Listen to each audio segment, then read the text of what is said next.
Cristo, dando continuidade aqui nesse assunto, a importância de congregar na igreja, dando aqui mais uma pincelada em mais uns parágrafos e fazendo aqui mais alguns comentários. Claro que se fosse para mim extrair mais desse assunto, gastaria mais vídeos, mas como nós temos outros assuntos que é também de muita importância, eu preciso ir dando sequência. Mas se você ir lendo essas mensagens que eu estou citando, e até mesmo fazer uma pesquisa e consultando outras mensagens, você vai ver muito mais deste assunto, né? A palavra de Deus, ela é muito rica, infinita, e aqui nós tocamos em alguns pontos principais e vamos seguindo para ir abordando mais assuntos.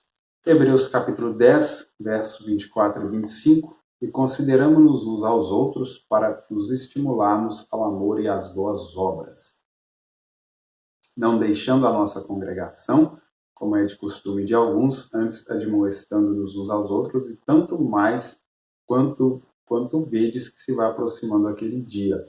Então, nessa consideração de uns aos outros, veja, Paulo dizendo, para nos estimularmos. Então, nesse companheirismo, através dessa comunhão uns com os outros, nós somos estimulados ao amor, né? O amor à palavra, o amor uns aos outros, e às boas obras. E também admoestando-nos uns aos outros, como Paulo está dizendo aqui.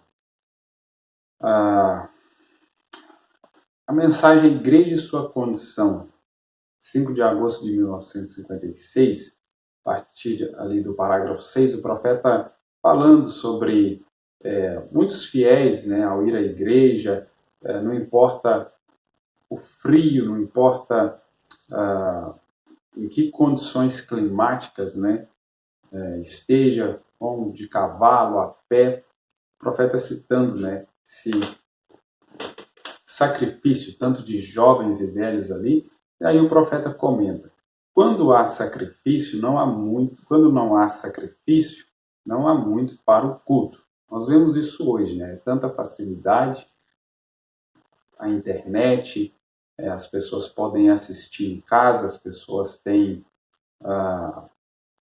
carros bons, as pessoas têm tanta facilidade hoje e cada vez menos é necessário sacrifício para muitas vezes ir à igreja, para acessar um culto, né? Assistir um culto.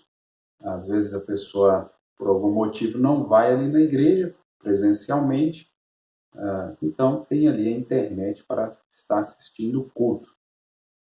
E o profeta diz, você tem que realmente se humilhar e fazer algo que lhe fira severamente. Tem que rejeitar algumas coisas, parar o trabalho, parar de fazer isto ou aquilo, para conseguir ir à igreja e mostrar a Deus que você lhe ama. Agora vem aqui um ponto forte, porque hoje nós temos aí tantas tarefas, precisamos trabalhar, claro, precisamos arcar com os nossos compromissos, o custo de vida é cada vez mais alto, então muitas vezes uma fonte de renda só não é suficiente, então tem um emprego, outro emprego, uma fonte de renda, outra renda, e são tantos compromissos, tantas responsabilidades, que as 24 horas não são mais suficientes muitas vezes. Estamos ali envolvidos e tantas coisas, tantas responsabilidades, tem esse lado de quanto mais tem, mais quer, mais conforto, um carro melhor, uma casa melhor, eletrodomésticos e isso e aquilo, e as pessoas vão se envolvendo, as pessoas vão correndo atrás disso, daquilo, vendendo, comprando. E o que o profeta está dizendo? Quando não há sacrifício, então não há muito o que ser abençoado. Então não há muito para ser feito da parte de Deus. E hoje nós vamos precisar abrir mão de alguma coisa para estar na presença de Deus. Vamos precisar muitas vezes de deixar de fazer coisas que são direito nosso de fazer para estar na presença de Deus. E isso nós vamos estar demonstrando o quanto nós amamos a Deus, o quanto nós estamos dispostos para estar na presença de Deus, deixar isso ou aquilo para estar na presença de Deus. Então, e que você faz um sacrifício para ir, né? O profeta está dizendo, você deixando de fazer isso ou aquilo para conseguir ir à igreja e mostrar a Deus que você lhe ama e que você faz um sacrifício para ir. Isto é, então, quando você recebe algo disso. Quando Deus vem e recompensa a pessoa. O que Jesus disse? Buscai primeiro, em primeiro lugar, né? Buscai primeiro o reino de Deus e as demais coisas serão acrescentadas. E isso, na vida do cristão, isso é o absoluto. Isso é o que norteia a vida do cristão. As coisas de Deus vão estar em primeiro lugar. Essa igreja espiritual, esses indivíduos que são espirituais, muitas vezes eles vão abrir mão de coisas que é até de benefício próprio, de melhoria para eles, mas a prioridade é buscar a Deus, é buscar o reino de Deus. Vivemos nos dias o que Jesus disse. Lucas 17:30, que nós conhecemos tanto. Jesus dizendo que, como foi lá nos dias de Noé, nos dias de Ló, a partir do verso 26 de Lucas 17. E como aconteceu nos dias de Noé, assim será também nos dias do Filho do Homem. Comiam, bebiam, casavam e davam-se em casamento, até ao dia em que Noé entrou na arca e veio o dilúvio e o consumiu a todos. Então é o que as pessoas estão aí fazendo. Casando, dando-se em casamento,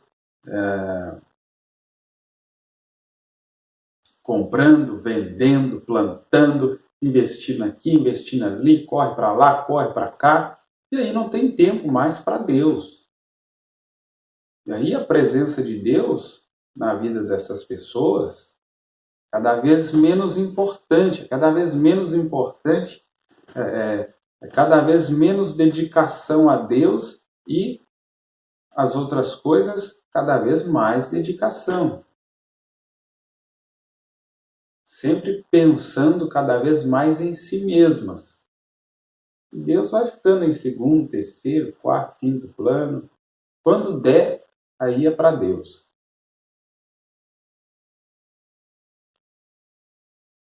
Mas no dia, como também da mesma maneira aconteceu nos dias de Ló, comiam, bebiam, compravam, vendiam, plantavam, edificavam, constrói, reforma. Pessoas envolvidas nisso aqui. Mas no dia em que Ló saiu de Sodoma, choveu do céu fogo e enxofre e os consumiu a todos. Então, está aqui que Jesus falou. Então, assim será no dia em que o Filho do Homem se há de manifestar. Né? Todos nós conhecemos essa escritura, só aqui para lembrar. A influência de um homem sobre o outro. Parágrafo 62. Veja um outro quadro que acontece, né? Pessoas, famílias ou indivíduos, né? Começa, veja o profeta dizendo, parágrafo 62. Tantos hoje, uma família de pessoas que começa a ir à igreja. Deus cura a pequena família, os abençoe, lhes dá o Espírito Santo em suas vidas. As criancinhas oram em volta da mesa, eles oram antes de irem para a cama. A mãe e o pai unem suas mãos e oram. E enquanto eles continuarem assim, eles permanecerão uma família. Então veja bem, hoje tantas famílias dilaceradas, destruídas, pessoas que você conheceu na igreja, ou mesmo parentes próximos de vocês, todos nós talvez conhecemos alguém. A família estava ali na igreja, estava ali na presença de Deus, foram sendo abençoadas. E veja o profeta dizendo, enquanto continuar dessa forma ali, os filhos, os pais orando com os filhos, as criancinhas orando em volta da mesa, orando antes de irem para a cama, aquela comunhão com Deus, aquele companheirismo com Deus. Porque não é só na igreja, né? Não é orar só lá na igreja, não é ler a Bíblia só lá na igreja. Em casa também, esse culto acontecendo diariamente. Essa é a comunhão com Deus. A comunhão com Deus não é só lá na igreja. Então essa família ali, em comunhão com Deus, eles permanecerão uma família. Veja aqui o segredo para permanecer uma família. Ouçam, irmãos e irmãs, filhos, pais e mães, ouça aqui o profeta dizendo o segredo de continuar uma família hoje, nesse mundo, que como diz Jesus, como foi nos dias de Noé, casavam e davam-se em casamento. O que era isso? Largava esse, casava com aquele, juntava com o outro. Não é assim que está no mundo? E nos dias de Ló já não tinha casamento mais. Nos dias de Ló já era, né, pessoas do mesmo sexo aí se ajuntando, casando, né, agora. Então, veja bem. Porém, aqui o segredo para continuar a família, para permanecer uma família, né, essa corrente, Deus ali no meio, o Espírito Santo ali no meio. Porém, Deixe que eles consigam, antes de mais nada, eles não tinham nada. Vieram, né, quem sabe com um velho carro caindo aos pedaços, talvez andando por aí nele, ou talvez andando a pé, ali naquela simplicidade, Deus sustentando o pão de cada dia. Mas aí Deus foi abençoando essa família. Eles ali fiéis à palavra, em comunhão com Deus, indo à igreja, seja a pé, seja de carro, estavam ali felizes, regozijando com a palavra. Não tinham uma televisão para assistir, então estavam orando, lendo a Bíblia. Não tinha Netflix para assistir, não tinha jogos online, não tinha novelas, não tinha todo esse entretenimento que o diabo tem dado hoje. Não tinha um Facebook para ficar ali arrastando, não tinha um Instagram para ficar ali olhando o tempo todo, ou grande parte do seu tempo. Estavam ocupados ali, né? Não tinha um smartphone aí da moda, não tinha essas coisas, então eles estavam ocupados ali, lendo a Bíblia, orando. Aí o profeta diz, enquanto eles continuarem assim, eles permanecerão uma família. Mas aí o que aconteceu com essa família? Começou a ser abençoada, daqui a pouco esse pai é promovido, o salário vai melhorando. Aí compra o celular para o filho, para a filha. Aí compra uma televisão ali para casa. A princípio era para assistir os cultos pela internet.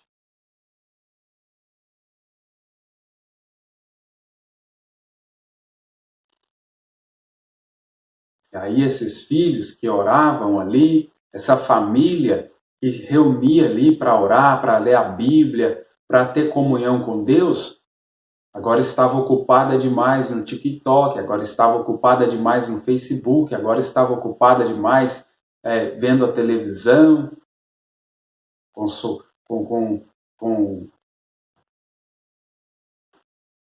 suas séries. Tinha muitos episódios de séries para assistir, então não ia mais para o culto de quarta-feira, para o de terça-feira. Olha lá no domingo. Olha lá no domingo. Porque também tem seus jogos de futebol para assistir. Porque hoje não precisa mais de ir lá no campo presencialmente. Muitos, quem sabe, não terão ou não tiveram oportunidade de ir lá no campo presencialmente, mas conseguem assistir pela televisão.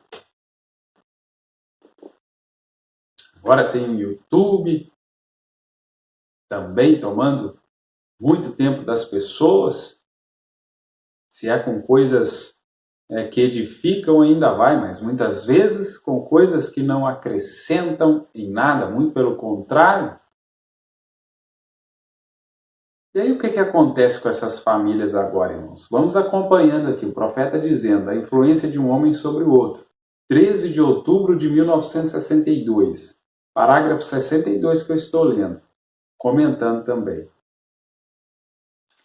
Então, saíram dessa simplicidade para agora um bom carro, finalmente eles compram um bom carro, uma casa melhor, aparelhos eletrônicos, né, como eu disse, quem sabe um videogame para o filho, telefone de última geração aí para a filha.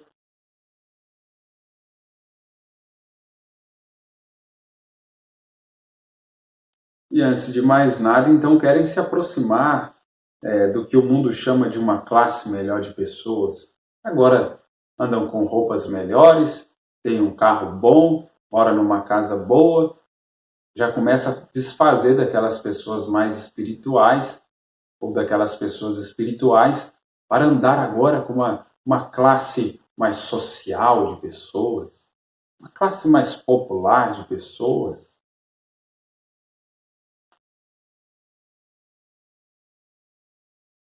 com o qual se relacionar. E essas pessoas que eles passam a se relacionar agora, não são pessoas que estão tão interessadas na palavra de Deus, ou nem estão interessadas na palavra de Deus. São pessoas que vão trazer agora uma certa influência, que vão trazer agora certas sugestões e opiniões. Ah, mas para que esse cabelo tão longo? Para que essa saia tão longa? Para que esse vestido tão longo? Esse cabelo tão comprido? Ah, mas por que você não usa uma maquiagem? Por que você não passa isso no rosto? E daí a pouco esse homem, tendo agora esse relacionamento, passando a se relacionar com essa classe de pessoas, também começa a ser influenciado para as coisas do mundo. E essa família espiritual vai se esfriando, se esfriando. Essa família que era espiritual, quando não tinha nada ou quase nada, quando era ali humilde, quando necessitava de exercer a sua fé, de entrar em oração para que no dia seguinte Deus provesse ali o alimento, provesse o emprego, que os sustentasse, que multiplicasse aquele salário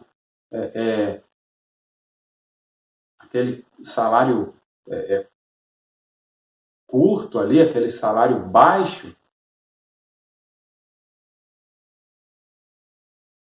para conseguir pagar as contas. Agora, com um bom salário, agora com um bom carro, com uma boa casa, se envolve com pessoas carnais,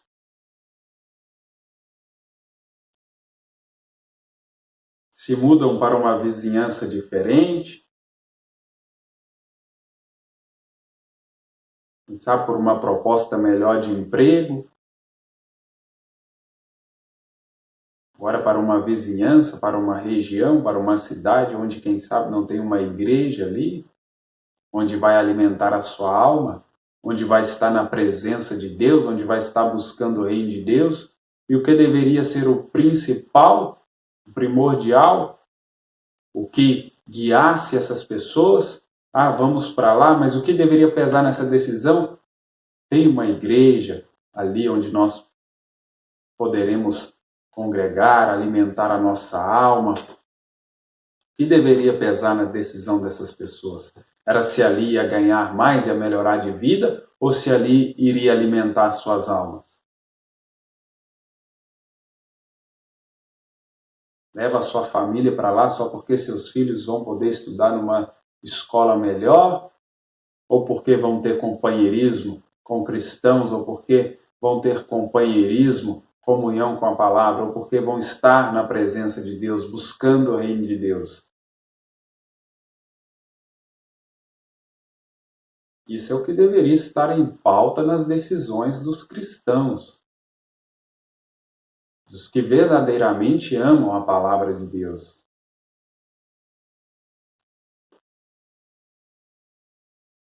Mas o que acontece? Se mudam para uma vizinhança diferente, ali descobrem que eles se tornam influenciados pela influência errada. Você sempre deve permanecer onde está o reino de Deus e onde a glória de Deus está derramando. Permaneça onde você possa ser espiritualmente alimentado dia e noite.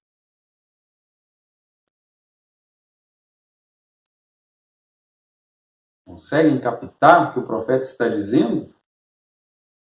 O que deve ser a prioridade nas nossas vidas? Em cada passo que nós vamos dar, cada decisão, nas principais áreas da nossa vida, seja na escolha de uma noiva, de uma esposa, se ela está alinhada nessa fé, se ela está alinhada nesse objetivo de buscar o reino de Deus,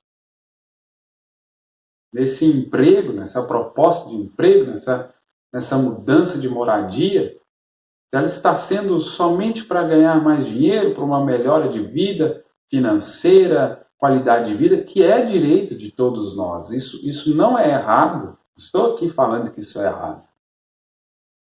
Mas a vida de um cristão, a vida de um filho de Deus, ela não é baseada somente nisso. Como eu estava lendo aqui anteriormente, o profeta falando. Sacrifício. As pessoas não querem mais se sacrificar. As pessoas só querem o venha a nós. Só querem beneficiar a si mesmo.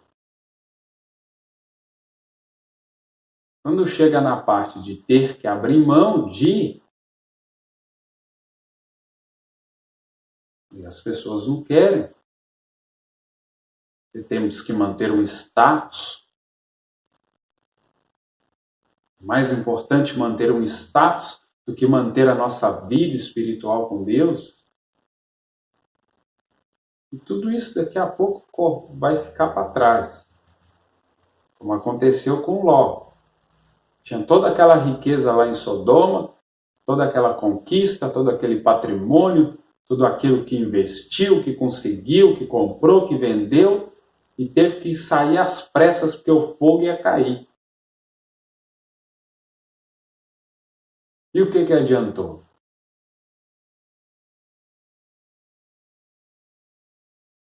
E o que vai adiantar?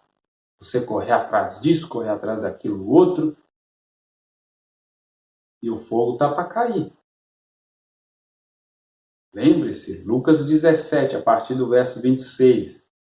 Como foi nos dias de Noé e como foi nos dias de Ló. Agora, o que acontece com essa família? Foi abençoada, alcançou todos esses bens materiais, toda essa melhora, toda essa qualidade de vida. Mas o que aconteceu? Então, antes de mais nada, as separações entram no lar e o mundanismo, e eles ficam exaltados. Vem orgulho, vem ego, famílias agora são separadas, como muitos de nós conhecemos, são destruídas, dilaceradas, o diabo rebenta com tudo. Por quê, irmãos? Volta aqui na origem do problema, no núcleo. Nós temos aqui em um parágrafo o segredo para, como diz o profeta, permanecer uma família e o motivo da família ser separada, ser destruída. Em todas as áreas da nossa vida, em tudo da nossa vida, se tratando de um cristão, do Filho de Deus, nós só obteremos sucesso se Deus estiver no negócio, se Deus estiver no meio. Se não, meus irmãos, será apenas frustração. Então, o que nós podemos observar aqui, o inimigo tem usado de suas astúcias, de suas artimanhas, estratégias,